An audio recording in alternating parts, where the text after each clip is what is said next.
Je m'appelle Elias. J'ai 28 ans, et si vous me rencontriez, vous diriez probablement que je suis le calme du groupe. Je n'ai jamais été l'enfant bruyant, celui qui exigeait l'attention à table ou qui interrompait les conversations pour ramener tout à lui. Ce rôle a toujours appartenu à ma sœur cadette, Camille. De 2 ans ma cadette, peut-être un peu trop exubérante, elle a toujours été, d'une certaine manière, le centre de l'univers de mes parents. En grandissant, j'ai appris à rester discret. Quand Camille pleurait et criait parce qu'elle avait eu l'assiette bleue au lieu de la rose, maman changeait la mienne sans même demander. Quand elle oubliait ses devoirs ou rapportait une mauvaise note, papa disait, elle a un esprit créatif, c'est tout. Si je ramenais un bulletin avec que des excellentes notes, c'est ce qu'on attend de toi, Elias. Au début, c'était subtil, des petites choses qui me donnaient l'impression d'être un second rôle dans ma propre vie. Mais avec le temps, ces détails se sont accumulés pour former une montagne de ressentiments silencieux que je ne laissais voir à personne. Jusqu'à récemment. Camille s'est fiancée l'année dernière à un certain Ryan. Le type cliché du monde de la finance, celui qui agit comme s'il avait inventé le brunch. Nous n'étions pas proches. Il m'a confondu une fois avec un serveur au mariage de notre cousine. J'ai laissé couler. Camille l'aimait, et même si j'avais envie de lever les yeux au ciel, j'ai gardé ma bouche fermée. Je l'ai même félicitée quand elle a annoncé la nouvelle à Noël, alors même qu'elle l'a fait au moment précis où j'annonçais à tout le monde une promotion que je venais d'obtenir. Elle m'a coupé la parole en plein milieu. Désolé, mais ça ne peut pas attendre, a-t-elle gloussé en faisant miroiter sa bague. Maman a poussé un cri de joie. Papa avait les larmes aux yeux. Ma nouvelle était oubliée en 10 secondes. Chrono. Ce soir-là, je suis rentré chez moi avec une boule au ventre et un faux sourire encore collé au visage. Je me disais que peut-être, juste peut-être, il me demanderait de l'aide pour organiser la fête de fiançailles, ou au moins d'y participer. Mais les semaines ont passé dans un silence total. Aucun message, aucun appel, aucune invitation. J'ai supposé qu'il prenait leur temps pour l'organisation. Puis, j'ai vu les photos sur Facebook. Ma sœur, au milieu d'un jardin loué pour l'occasion, une coupe de champagne à la main. Entourée par toute la famille, mes parents, mes cousins, même ma tante Céline. Qui habite à 3 heures de route et qui prétend toujours être trop fatiguée pour les fêtes. Tout le monde était là, tout le monde sauf moi. J'ai attendu une journée entière avant d'appeler ma mère. J'avais besoin de temps pour me calmer. Pour ne pas paraître colérique. Elle a décroché à la 2e sonnerie, avec ce ton joyeux et léger, comme si elle venait d'éclater de rire. Elias, tout va bien? J'ai vu les photos, ai-je dit. Ma voix me semblait creuse, même à moi. Oh, a-t-elle lâché, puis un silence s'est installé. Tu ne m'as pas invité. Il y a eu une pause, puis sa voix s'est légèrement durcie. Eh bien, je ne pensais pas que tu aurais envie de venir. Tu as toujours eu ce problème. Avec Camille. C'est son moment, Elias. On ne voulait pas d'histoire. Mais oreilles ont sifflé. Des histoires? Quelles histoires ai-je jamais provoquées? Tu sais ce que je veux dire, a-t-elle ajouté avec légèreté, comme si elle chassait un insecte. Tu as toujours l'air de bouder lors de ce genre d'événement. Tu n'as jamais aimé ne pas être au centre de l'attention, et Camille mérite une célébration paisible. Je n'arrivais même pas à formuler une phrase. Mon cerveau essayait encore d'assimiler que ma propre mère pensait que j'étais jaloux, que je gâcherais la fête de fiançailles de ma sœur juste en y apparaissant. Alors j'ai dit la seule chose qui m'est venue, la seule chose que je pouvais prononcer sans que ma voix ne se brise. Alors ça ne te dérangera pas de manquer mon mariage, non plus. Il y a eu un silence, le plus long que j'ai jamais entendu de sa part. Puis elle a ri, pas bruyamment, pas cruellement, juste un petit rire sec et embarrassé, comme si elle ne savait plus quoi dire. Elias, ne sois pas ridicule. Je ne le suis pas, ai-je répondu. Calmement. Bonne soirée. J'ai raccroché, et pour la première fois de ma vie d'adulte, je ne me suis pas senti comme le frère effacé et oublié. Je me suis senti en colère et déterminé. Je voyais quelqu'un depuis près de 2 ans, en toute discrétion. Elle s'appelle Maria. Elle est brillante, gentille, et c'est la seule personne qui ne m'a jamais fait sentir que je devais rivaliser pour exister. Nous avions déjà parlé de mariage.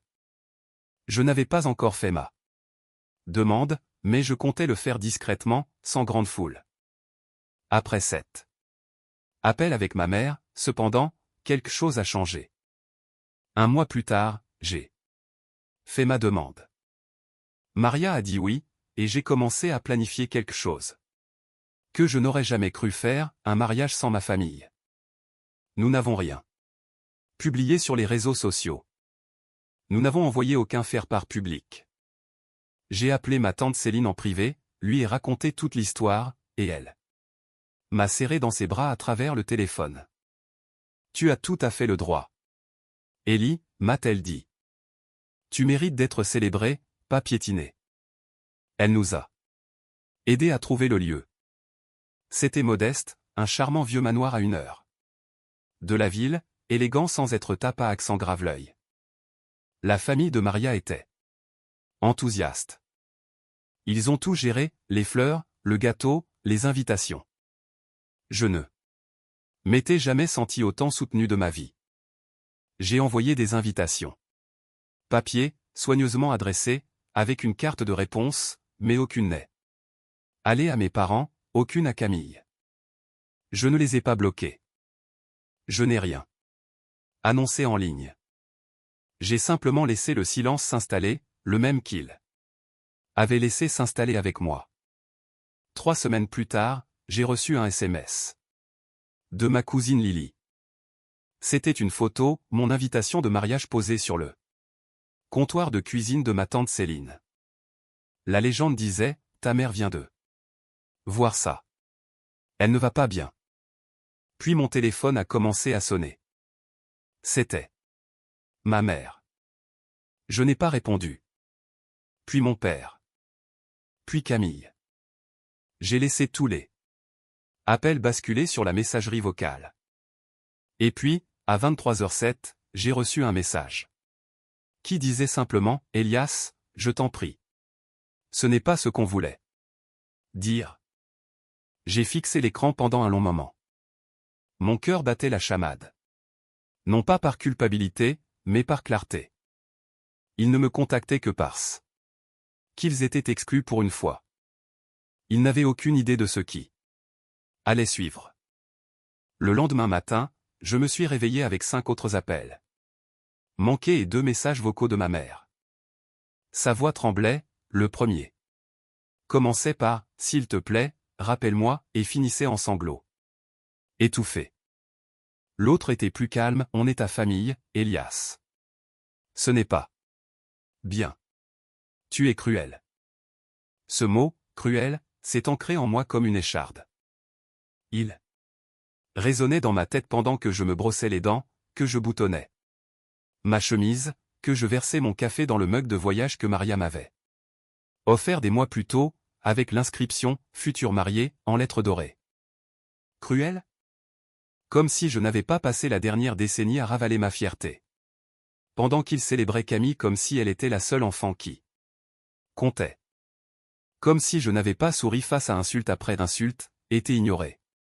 À chaque anniversaire, chaque promotion, chaque moment marquant de ma vie qu'il avait écarté comme s'il s'agissait d'un bruit de fond au spectacle de Camille. Cruel ? Non. C'était la première fois que je sortais tout simplement de leur ombre. Dès l'après-midi, le groupe de discussion, ce redoutable groupe familial que j'avais mis en sourdine depuis longtemps, s'est enflammé. Je ne l'ai même pas ouvert au début. Je voyais les aperçus, quelqu'un d'autre a reçu ça ? Attendez. Elias se marie? Pourquoi nous n'avons pas été invités? Céline, tu savais? Un message de Camille ressortait du lot, c'est mesquin, Élie. Tu agis comme un gamin. Mesquin. Très bien. J'ai tapé, puis effacé, puis retapé. Avant d'envoyer finalement une seule réponse, je respecte simplement les limites que vous avez toutes fixées. Vous avez été clair sur la place que j'occupe dans cette famille. Je ne suis pas aigri, j'ai juste fini de faire semblant que ça ne fait pas mal. J'ai coupé les notifications après ça. Je n'avais pas besoin de leur approbation. Je ne faisais pas ça pour prouver quelque chose. Je le faisais parce que, pour une fois, je voulais commencer un nouveau chapitre sans traîner l'ancienne douleur avec moi. Mais évidemment, ma famille n'allait pas laisser tomber si facilement. Quelques jours plus tard, Maria et moi étions chez le fleuriste quand mon père a débarqué. Aucun avertissement, aucun SMS, il est entré dans la boutique comme s'il en était le propriétaire. Il avait l'air fatigué, comme s'il n'avait pas dormi depuis des jours. Mais il y avait cette même raideur sévère dans sa mâchoire dont je me souvenais depuis l'enfance. Le regard qui disait « Tu me déçois ». « On peut parler ?» a-t-il demandé. Maria m'a jeté un regard hésitant. « Ça va, lui ?» ai-je dit. « Laisse-nous une minute. » Elle a hoché la tête et est sortie. Mon père s'est assis en face de moi, croisant les mains sur la petite table ronde. « Ça va trop loin, Elias. » Vraiment, ai-je demandé d'un ton égal. « Tu as fait ton effet. Tu es en colère. » Très bien. Mais punir ta mère comme ça, en la laissant de côté pour le mariage de son fils unique. J'ai cligné des yeux. Son fils unique. La première fois que je l'entendais me désigner ainsi depuis des années. Je n'ai pas cherché à punir qui que ce soit, ai-je dit. Mais vous m'avez tous laissé de côté pour les fiançailles de Camille. Vous ne m'avez même pas dit que ça arrivait. C'est différent, a-t-il marmonné. Camille avait besoin. Besoin de quoi, ai-je lancé, plus fort que je ne l'avais voulu. D'une journée parfaite, et tu pensais que je la gâcherais juste en étant là? Il a détourné le regard. J'ai continué, vous m'avez fait sentir comme une menace pour le bonheur de ma propre sœur. Comme si j'étais du poison. Et vous n'avez jamais demandé une seule fois ce que ça faisait. Il a soupiré. On ne pensait pas que ça aurait autant d'importance pour toi. Tu as toujours été indépendant. Ça, c'est le code pour dire qu'on pensait que tu encaisserais. Et que tu resterais tranquille. Et c'est ce que j'avais toujours fait. Il est resté silencieux.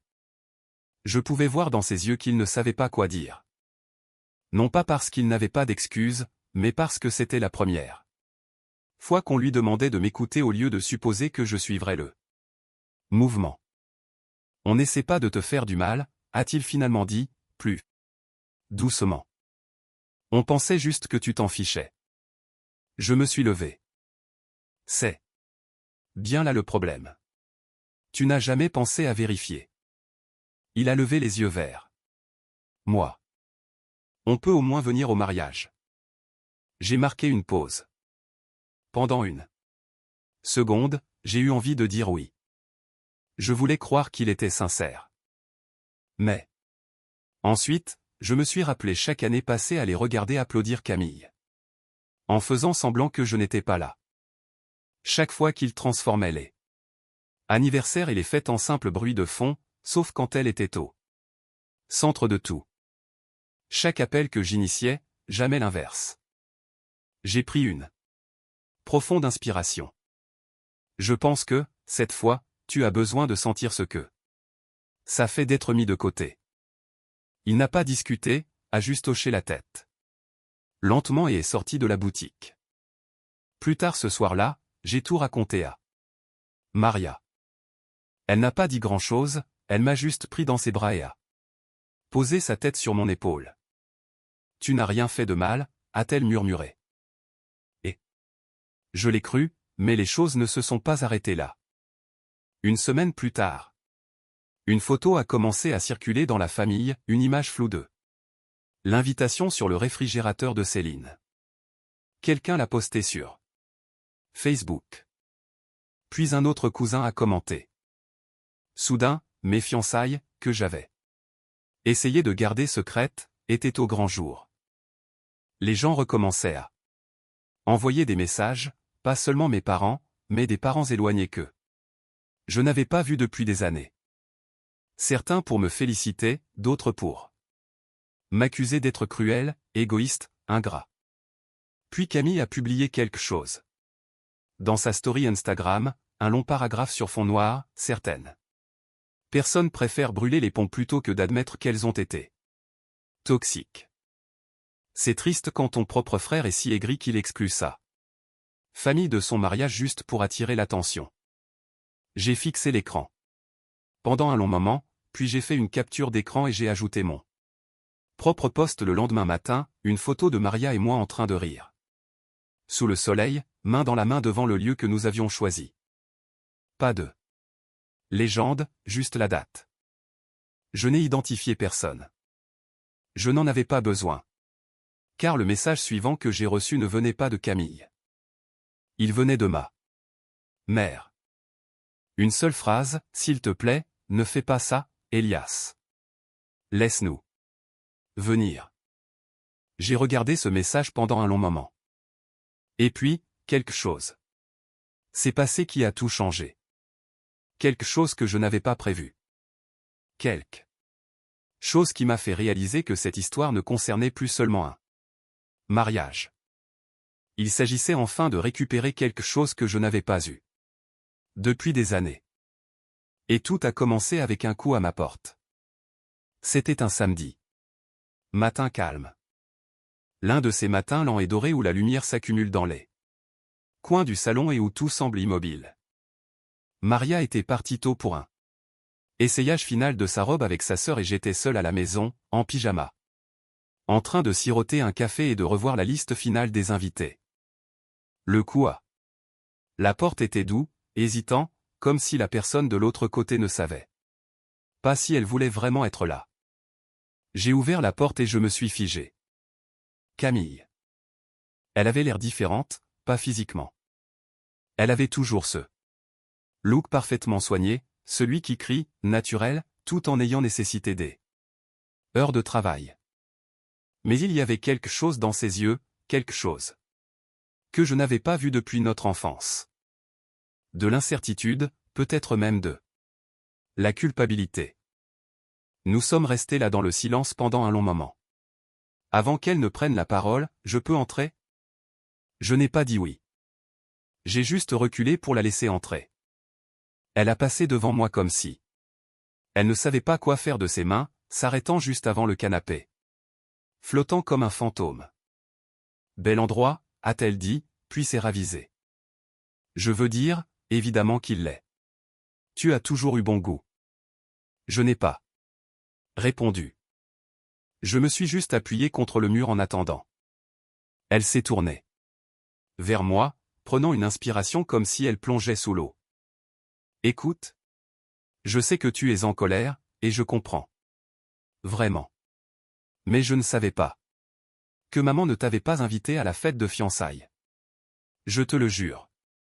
Mes bras se sont croisés sans réfléchir. Tu n'as pas remarqué que je n'étais pas là. Sa mâchoire s'est serrée. J'ai supposé que tu étais occupé, ou peut-être que tu jouais à ton jeu habituel du trop cool pour ce genre de truc.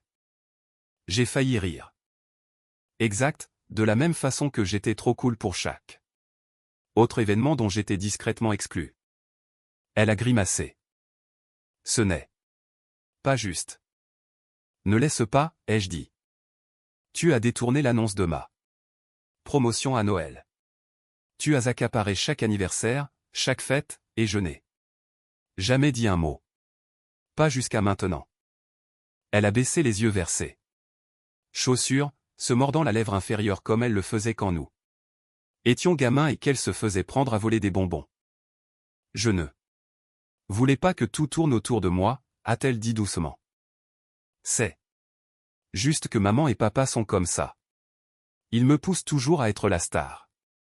J'imagine que je m'y suis habitué. Ça ne rend pas les choses acceptables.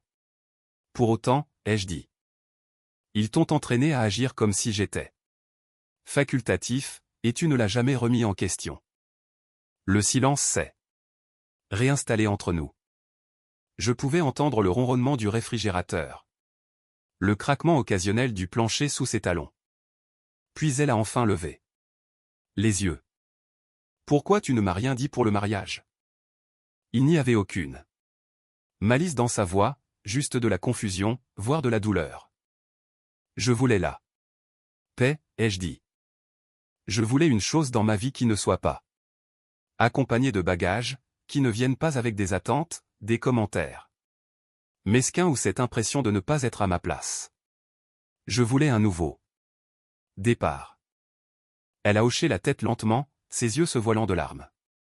Tu aurais pu me le dire. Juste à moi. J'ai secoué la tête. Je ne te faisais pas confiance. Ça l'a blessé. Je pouvais le voir, et peut-être qu'une partie d'eux. Moi le voulais aussi, juste un peu. Je ne te demande pas d'inviter maman. A-t-elle dit, ou papa. Je ne te demande même pas de me pardonner tous deux. Suite, mais est-ce que je peux être là? S'il te plaît, juste moi. C'était là. Première fois depuis des années que j'entendais sa voix sans ce ton suffisant. Assoiffée de projecteurs. Juste Camille, ma sœur, demandant quelque chose sans s'attendre à ce qu'on lui serve sur un plateau. Je n'ai pas répondu, pas tout de suite, car au moment où j'ouvrais la bouche pour répondre, mon téléphone a vibré sur le comptoir. J'ai jeté un coup d'œil à l'écran, et mon estomac s'est noué. C'était une notification de Facebook, une publication de ma mère, publique. Quand ton fils unique décide d'exclure sa famille du plus beau jour de sa vie, on est en droit de se demander où on a échoué. Nous l'aimions. Nous l'avons élevé. Et maintenant, il veut nous effacer. J'espère juste qu'il reprendra ses esprits avant qu'il ne soit trop tard. Je l'ai fixé, puis je l'ai montré à Camille. Ses yeux se sont écarquillés. Elle a publié ça aujourd'hui? J'ai hoché la tête. Et tout à coup, le moment a volé en éclats. L'expression sur le visage de Camille a changé. Elle avait l'air fatiguée, voire en colère, mais pas contre moi. Elle avait promis qu'elle resterait en dehors de ça, a-t-elle marmonné. Elle avait dit qu'elle me laisserait essayer. Je n'arrivais pas à y croire. Non pas parce que ma mère avait fait quelque chose de manipulateur. J'avais vu ce scénario une centaine de fois. Mais parce qu'il est devenu soudainement évident que ce n'était plus seulement à propos de moi. Il s'agissait de contrôle, d'apparence, de maman et papa ayant besoin que le récit soit entre leurs mains. Camille s'est effondrée sur le canapé et a enfoui son visage dans ses mains. Elle n'est même pas triste de rater le mariage. Elle est triste de ne pas pouvoir se montrer pendant la cérémonie. Je n'ai rien dit parce qu'elle avait raison. Elle a levé les yeux vers moi, les yeux rouges et la voix rauque. Qu'est-ce que tu veux faire? J'ai pris mon téléphone lentement et j'ai regardé à nouveau la publication Facebook. 100 j'aime, des dizaines de commentaires de la famille élargie, des gens qui choisissaient leur camp. Je ne sais pas encore, ai-je dit, et c'était vrai. Parce qu'autant je voulais leur fermer la porte au nez pour de bon, une partie de moi se demandait si cette porte n'était pas déjà en train d'être arrachée d'eux. C'est gon. Mais je n'allais pas les laisser tisser leur version de l'histoire. Sans contestation. Pas cette fois. Et tandis que Camille restait assise en silence sur mon canapé, paraissant plus petite que je ne l'avais jamais vue, une nouvelle idée a commencé à germer. Une idée qu'il ne verrait jamais venir. Une idée qu'il ne pourrait jamais manipuler. Et tout a commencé avec une Une liste d'invités pour être précis, que j'étais sur le point de mettre à jour. Camille était assise, les coudes sur les genoux, se massant les tempes. Comme si elle soignait une migraine. Je pouvais sentir le poids de son silence. Alors que je faisais les 100 pas dans le salon. La publication Facebook restait ouverte sur l'écran de mon téléphone comme une gifle. Un rappel que, peu importe à quel point j'essayais d'être discret, ma famille trouvait toujours un moyen de retourner le récit contre moi. Elle l'a rendu public, ai-je fini par dire. Elle m'a exposé publiquement. Elle transforme ça en une sorte d'histoire larmoyante pour pouvoir jouer la victime. Encore. Camille n'a pas discuté. Elle a juste secoué la tête. Elle m'avait dit qu'elle ne dirait rien. Je lui avais demandé de me laisser essayer d'abord. Elle se fiche de ce que tu dis. Ai-je marmonné. Elle ne s'en est jamais souciée. Ce n'était pas juste. Je le savais. Mais ça semblait vrai à ce moment-là. Ma poitrine brûlait d'un étrange mélange de justification et de tristesse. C'était tout ce à quoi je m'attendais, mais ça faisait quand même mal. Je me suis assis en face d'elle. L'idée que je couvais, celle qui avait commencé à se former à la seconde où j'avais vu le poste de ma mère, commençait enfin à se solidifier en quelque chose de réel, quelque chose d'audacieux. Je veux changer la liste des invités. Ai-je dit. Camille a levé les yeux, surprise. Pour qui? Je l'ai fixé. Pesant le risque. Je vous laisserai venir, toi, tante Céline et Lily. C'est tout. Elle a cligné des yeux. Tu es sérieux. Tu es la seule qui soit venue pour dire quelque chose en personne. La seule qui a assumé ce qui se passait. Tu ne mérites pas d'être puni pour leur choix. Camille a hoché la tête lentement. Merci, a-t-elle murmuré, la voix brisée. Mais, ai-je dit en levant la main, ne t'attends pas à un pardon du jour au lendemain. Ce n'est pas une réunion magique. C'est juste un petit pas. Je comprends. A-t-elle dit en se levant. Et pour ce que ça vaut, je suis désolé. J'aurais dû te défendre il y a des années. Je n'ai pas répondu. J'ai juste hoché la tête une fois, et elle est partie. Ce soir-là, j'ai montré le poste à Maria. Elle l'a lu lentement, puis m'a regardé. Tu veux répondre, a-t-elle demandé. Je le veux, ai-je dit, mais pas en ligne. Je veux répondre en personne, selon nos termes. Ses sourcils se sont froncés. À quoi tu penses? J'ai souri pour la première fois depuis des heures. Je veux que notre mariage soit à notre image, pas à la leur. Mais s'ils veulent faire de moi le méchant parce que je prends le contrôle de ma vie, alors peut-être qu'il est tant que j'assume ce rôle, juste une fois. Maria n'a même pas hésité. Alors rendons ce mariage inoubliable. Le jour du mariage est arrivé avec un étrange calme électrique. Le ciel était d'un bleu parfait, l'air léger et chaud.